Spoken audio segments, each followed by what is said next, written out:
3, 2, 1. Oh baby, that's what I'm talking about. Hey guys, welcome back to the channel. This is Extreme Coast Adventures. My name is Kevin. Thanks for joining me. So today I'm on the main stem of the Coquille River. Fish this river a lot because I live close. There is a wide variety of fish. I'm once again targeting striped bass. That's my goal and will be my goal until salmon season, which is rapidly approaching. Got the slider with the 2-ounce and on to the sand shrimp. I don't see a lot of that up here, so I think it'd be more like a treat. Last time I tried something similar, I caught the catfish. So never know what you're gonna get. A little bit cloudy, I love it. Tide is a little low coming in, so it's hard to say. Anyhow, let's cast this baby out there and catch some fish. Ooh, muddy, muddy, muddy. I always bring my boots with me just in case. That's plenty deep right there. It didn't go out as far as I wanted. My finger caught the edge while it was going out, my fat hot dog fingers. I'm gonna take it way up here. Be comfortable with my chair right here. All right, got that baby recasted right in the gut. Feel a lot better about that. Now we'll just sit here and wait for a bite. I don't normally have sand shrimp, so I feel a lot better about having a few sand shrimp left over. They're basically dead at this point. They're barely kicking. I think a dead sand shrimp is better than a live night crawler for some of these fish. I could be wrong, but they have a super heavy scent to them. And just the color, they're so bright, especially in this murky water. Again, if you haven't watched any of my videos, I'm in the state of Oregon, Southwest Oregon. I'm fishing the main stem of the Coquille River, and I am up about 20 miles from the ocean. One of the differences with this river compared to a lot of other rivers is it still gets that tidal effect. So when the tide's coming in, the river will actually run reverse. It's the craziest thing. And you'll see that a lot on any coastal areas, but if you're inland, you're probably not used to that. I don't normally fish at low tide, but I had some spare time and figured why not. There's still plenty of water in here. Who knows? Could catch anything. Not targeting salmon, but could hook into one possibly. I'd have to release it right now because I am targeting striper and I haven't bought my salmon tags yet. I'm waiting till next week. Then we'll be doing a lot of salmon fishing. Well, I also ordered a rod holder off Amazon. Instead of using sticks, right now I got a piece of bamboo. It's kind of barely holding my pole. I split it down the middle, and if something big grabs it, it's probably just going to slide it right through the bamboo, but heck, I'll be happy if that happens. Man, oh man, that tide is so strong now with 2 ounces of weight. Took my bait, my whole gear down like 40, 50 yards. I didn't even notice until I saw it was real close to a tree on the bank here, and I actually got wrapped up in it for a minute, and luckily I got all my gear back, so I'll recast and keep an eye on it. I'm just gonna cast from here. Why not? Why not? Oh, that was really out there a ways. That might be a good thing, unless the tide really grabs it, which it just might do. Man, that tide really pushed me into a corner. I don't like that at all. I'm in weeds or something, not good. Okay, come here. Well, I don't know what could be doing that and getting away with it. With no real bite action that I'm seeing on my pole, just the slightest flex, it just looks like the tide is moving it a little bit, which it is. My gear is still bouncing upriver with the tide. And that's wrapped. That's wrapped with a magic line, magic string, tight. So keep trying, I guess. Give her another go here. I don't know what's going on with my bait. I guess when I see that tip of that pole flexing just a little bit, I'll have to go for it, huh?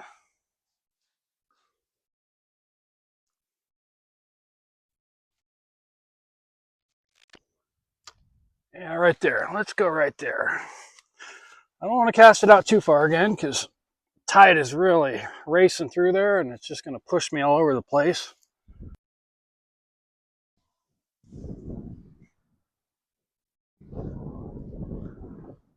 What do you think? Something small, or is that the tide? Isn't that bizarre?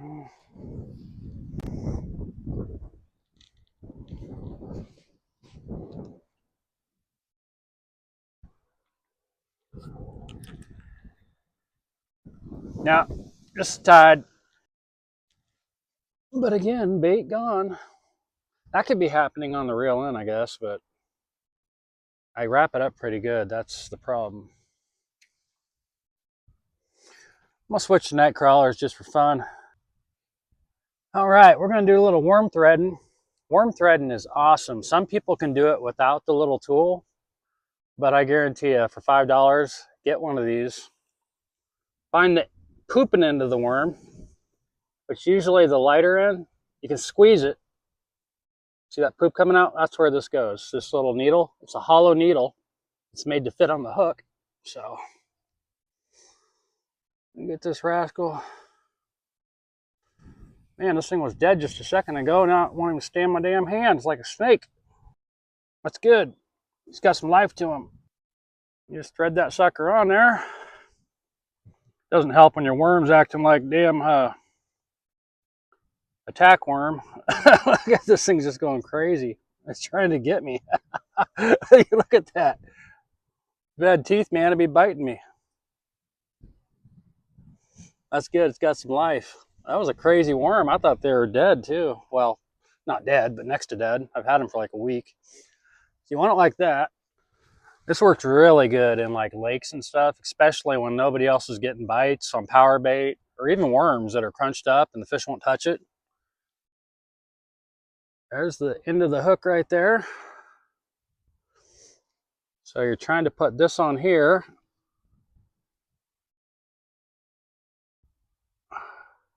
Just like that. Once you get it, hold some tension on it and just thread that worm like that up and around your hook. You might have to help it a little bit over the eye part of the hook. Keep that tension on it though. The last thing you want is this hook snapping back and hooking you. As long as you have good tension on it, you'll be all right. The goal is to get it up on this line to where the point of the hook is just barely showing. So it has a real natural look.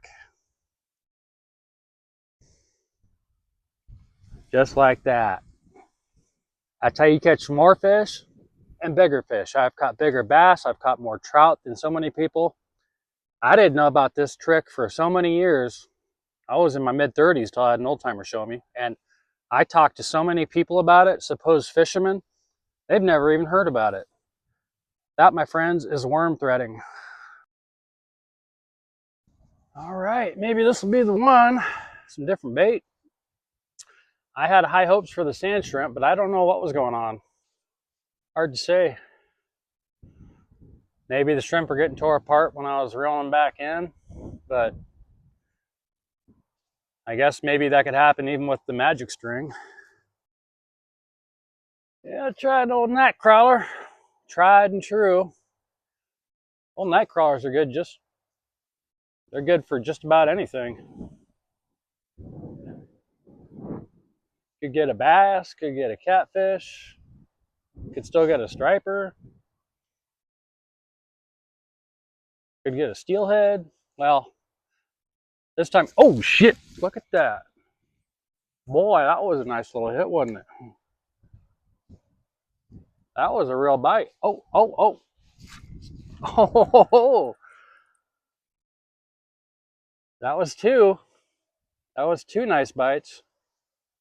Nightcrawler switch was a good move. Still biting. Oh, baby, that's what I'm talking about. We got him. All right, what do we got here? Doesn't feel very big, whatever it is. Could be a bass, a little catfish. Better than nothing, I'll tell you that. What do we got here?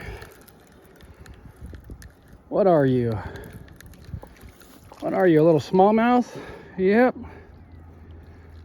Yep, little smallie. Little smallie. We're gonna go ahead and dispatch them because they're eating all the steelhead and salmon fry. Yeah, so we'll take that little guy. Maybe he'll be chipped and I can win a prize and get these the hell out of this river because they are killing and destroying everything. This might just turn into a smallmouth trip based on that last cast and that smallmouth I got. That was quick too, so they might just be holed up right here. So it's not really what I want to do, but hey, fishing's fishing sometimes. I mean, I got a giant pole, 20-pound test, 2 ounces of weight for a little smallmouth. That's funny. That was part of the reason I was using sand shrimp though, to avoid this.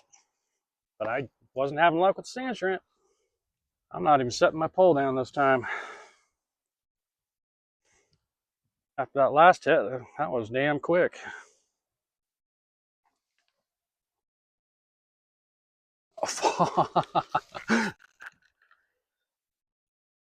Yeah, another one, probably about the same size.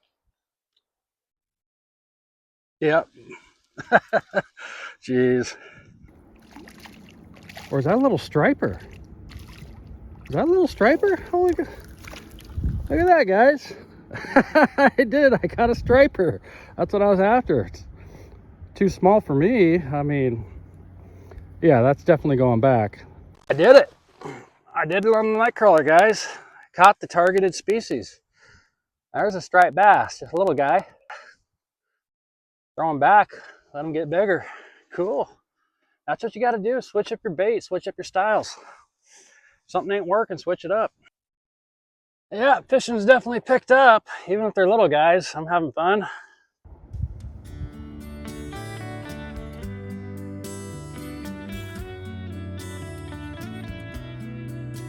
These fish can be real picky. Let me show you.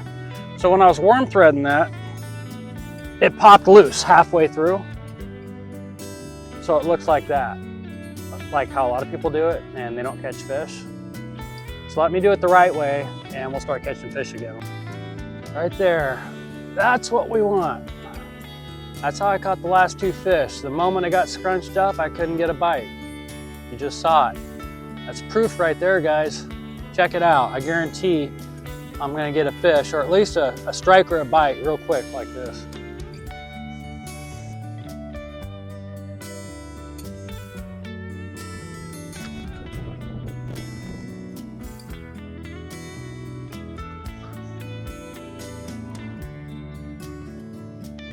Well, we got 2 on the board anyways. I'll take it. Might have spooked them just a little bit. They'll come back. Especially with the worm threading because they're not used to worm threading. To them, that worm just looks like a floating worm.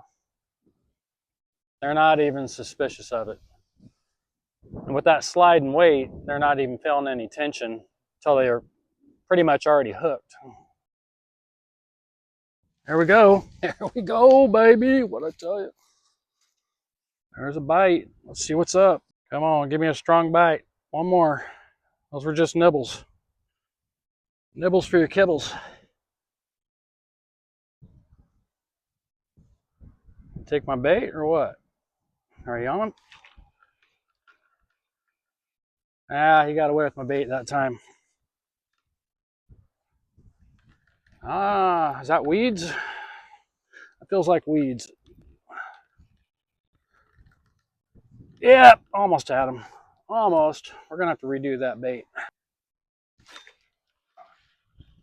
Ah, I think I just missed him. Did I get him? Ah, damn it. Missed him. What do I got here? Oh, is he still on? God, it's hard to tell sometimes with these guys. Bizarre. Guess we did get him. Nope, he got off. Wow. I think what's happening is I get them, they get into the weeds, and somehow they manage to throw the hook. I have no idea how that one escaped. No idea how that one escaped.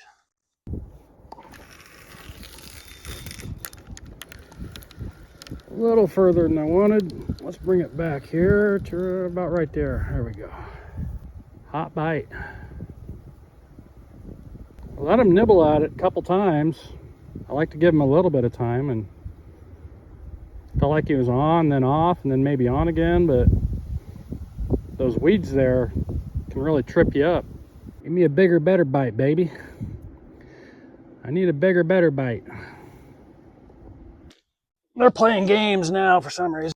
That's fine, I can play those games too. Because after the next fish, it'll be the last fish.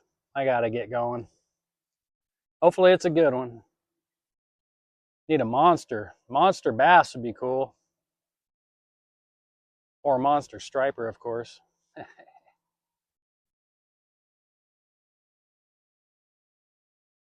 The other part about worm threading is they can't take your bait near as easy when it's on the line like that. I mean, it's really hard to get off with your fingers. See that little bite? Look at that. It's biting. What do you think? Just let him take it or what?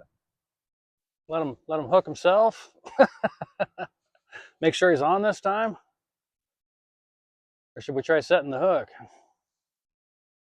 Really playing some games here. I want to see it just go down like it should. Something still. I think there might just be a little fish on there. Man, that's real small. I don't even know if you guys can see that. It's just barely shaking. Where are you at? What's going on here? What's going on here? I feel something. It almost feels like I'm hung up. That feels heavy. That feels like a lot of weeds. And a fish, maybe. Oh, by God, we do got something. With all those weeds on there, I guess I couldn't tell. And when you got 2 ounces of weight, plus all these weeds, and now I got a fish on there too. Damn, son. What is up? Another smallmouth. Yeah, about the same size too. They're good little fighters. Not so much on this big old ocean pole, but if I had my ultralight, that'd be a lot funner. He's a little bigger than the last one. Yep. He's about a 10-incher, I'd say. And again, he's getting dispatched, and we're going to get him out of this waterway so they can't be eating all the salmon and steelhead and all that. You know, he's probably been on there for a few minutes, both all that seaweed and 2 ounces of weight, and this big ass pole. You can't even hardly tell what's going on. All right, guys, that's gonna do it today. We got 3 on the board, little guys. It was fun, better than nothing. That's part of fishing. You know, I'm after the big boys, but the small ones come with it. If you're enjoying this content, be sure to like, subscribe, and if you like gold panning, sluicing, sniping, check out my main channel. That's Gold Hunter 77. You're gonna love it. All right, till next time, guys.